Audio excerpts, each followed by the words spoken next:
Hello, man. Tom with Toolbox here, and bringing you another interview with one of the men in our community. Today, I have Brad Freels with me. Brad, thanks for being here today.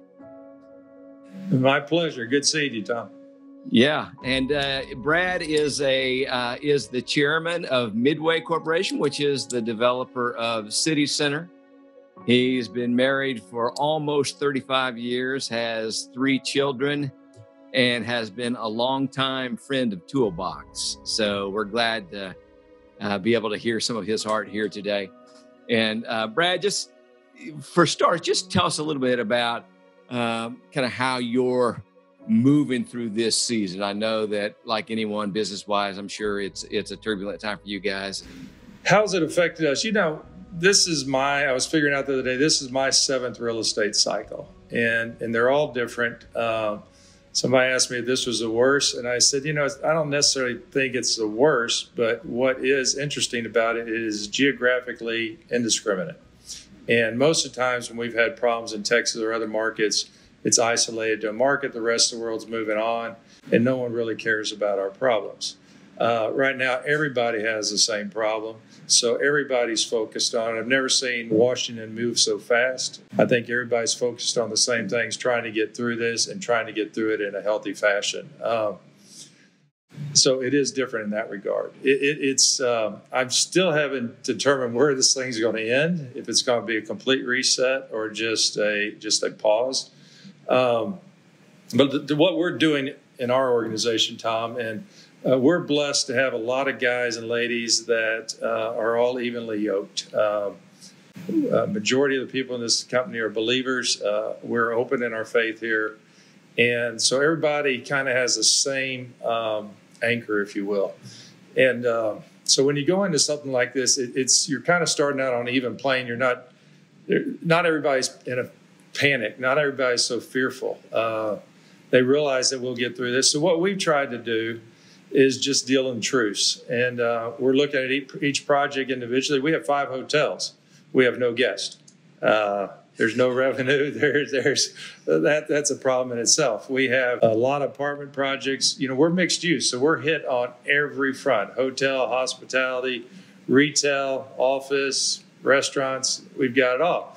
Now, that's bad, but at the same time, our apartment folks are loving it because the restaurants are still open, at least for takeout. They can walk down to a restaurant from their apartment. They don't even have to get in their car. There's a lot of people walking around the plaza, so there's a lot of good things that are happening within mixed use. But I would say what we're doing as a group is we're just dealing in truths. We look at each project individually. We see what problems it's going to have. We're dealing with our partners honestly, telling them where the issues exist. We told them candidly, we're not worried about return on capital right now. We're worried about preservation of capital. And so all the decisions we're making are to survive. And we'll worry about making money later. And for the most part, our partners are in agreement with that. So that's encouraging.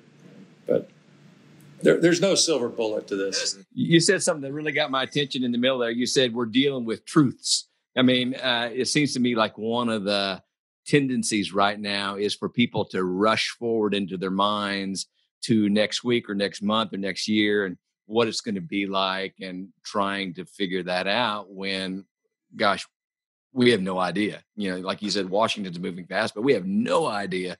And it makes me think about, when Jesus said, when he's talking about battling anxiety in Matthew chapter 6, and he says, each day has enough trouble of its own.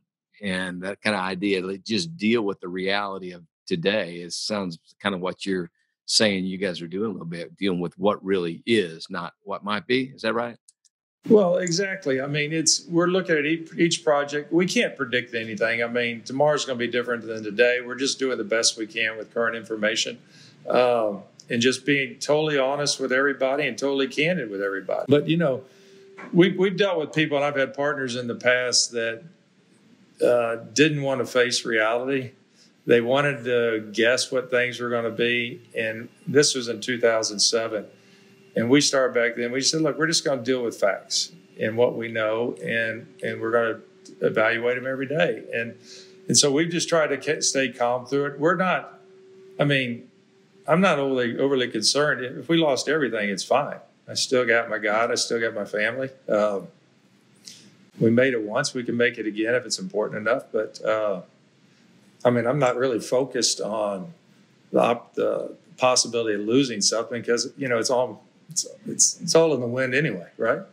So you're bearing a lot of responsibility in the middle of this. You're leading the company. You got people under your charge. You're dealing with, investors and interested parties and all your different facilities and so forth. So tell me a little bit about how you, just as an individual, how do you keep yourself into that place where it sounds like you're kind of living in a place of decent peace in the middle of this, or rest in the middle of a crazy time. How are you just personally sort of finding that strength and kind of moving through this season?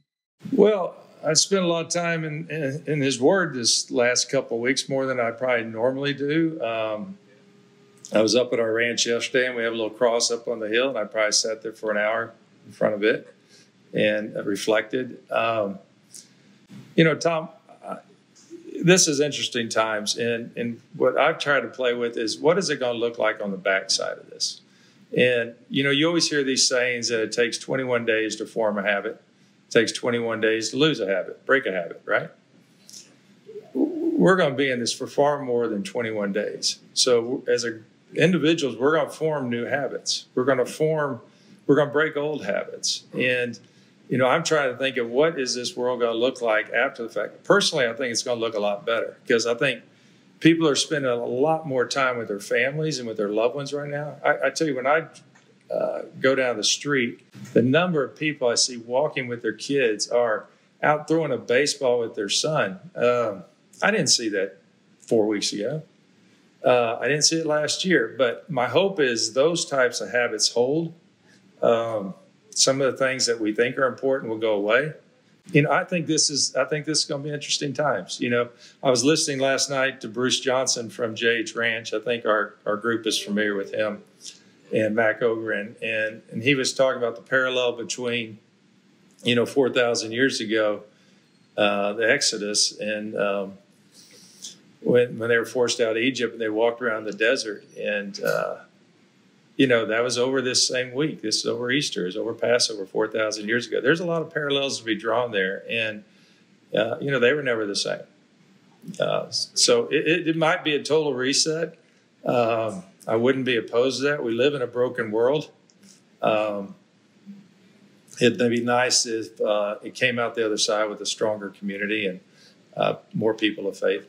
Speaking of JH Ranch, I was fortunate to take all three of my kids there, and we do a deal at Midway. If you have a child that turns 14, we give you another week of vacation, send you with your child to JH Ranch.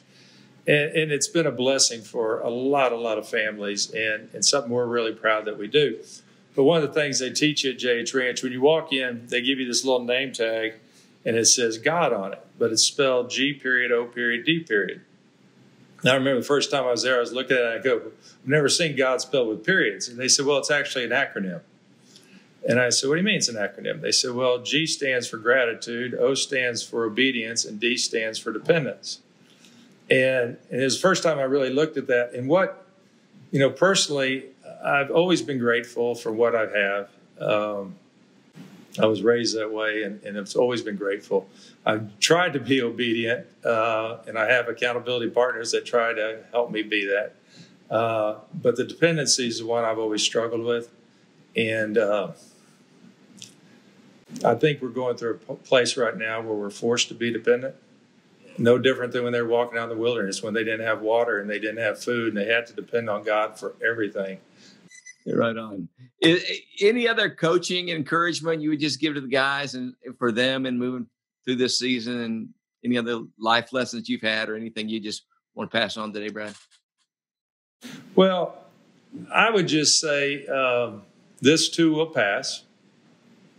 We serve an almighty God that has our best interests at heart. It'd probably be different on the other side of this than it is going into it, but I wouldn't worry about that. It'll be what he wants it to be. That's good. I appreciate it. One of the reasons I wanted to get you on the line here today is in an email exchange a week or so ago. I made some comment about the times, and you said, well, I don't know where this is going to end, but I know who's in control.